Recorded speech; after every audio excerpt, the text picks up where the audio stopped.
I think when you start talking about the different departments, so if you just take three key departments, for example, so you've got production, engineering, and procurement. So obviously production need to deal with the components when they come in. Engineering might be part of the specification side of it, and procurement obviously on the buying side of it.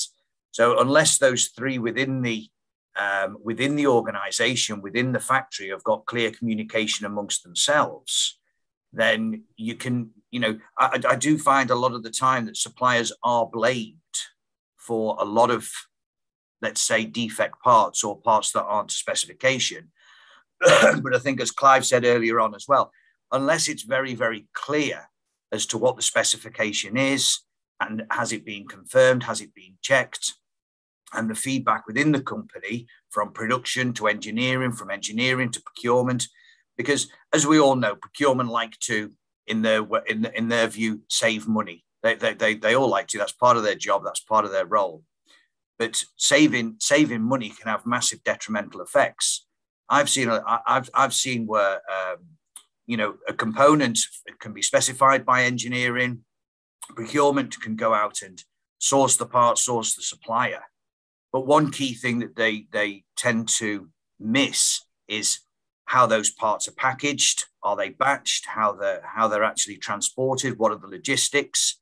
Because I've seen a lot of time where components are fine when they leave the factory, but because of cheap packaging, cheap logistics, or whatever that is, actually when they arrive at the manufacturing process, the parts are actually damaged, or they're in batches that then need to be sifted and sorted.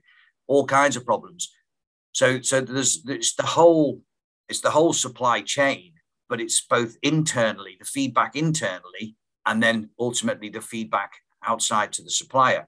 And then the key one there is who is the key point of contact between the manufacturing, the client, if you like, and the supplier. How is that feedback? Is that feedback through engineering? Is it through quality? Is it through procurement? Who is actually controlling?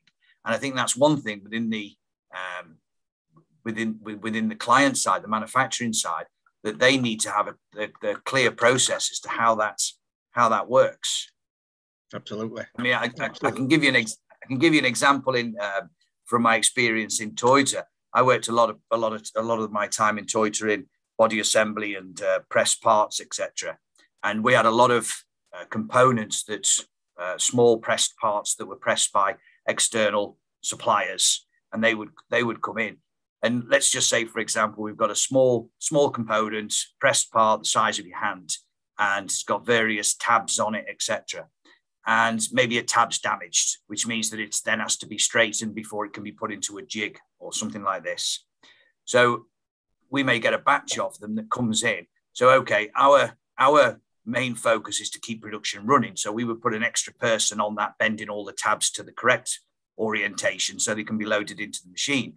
But what we would immediately do in Toyota is we would inform the supplier, and to get the supplier, if you like, to feel a little bit of the pain, we would demand that they sent someone to our site to sift through all the parts and to straighten, let's just say there's a bent tab on it. So to straighten all the bent tabs, so the supplier are directly involved and they know, so their organization, their business knows that they've had to send a person out there. Why have we had to send a person? Because we've got a problem with a part. So it's without actually doing any communication, if you like, directly to the senior management of the supplier or whatever.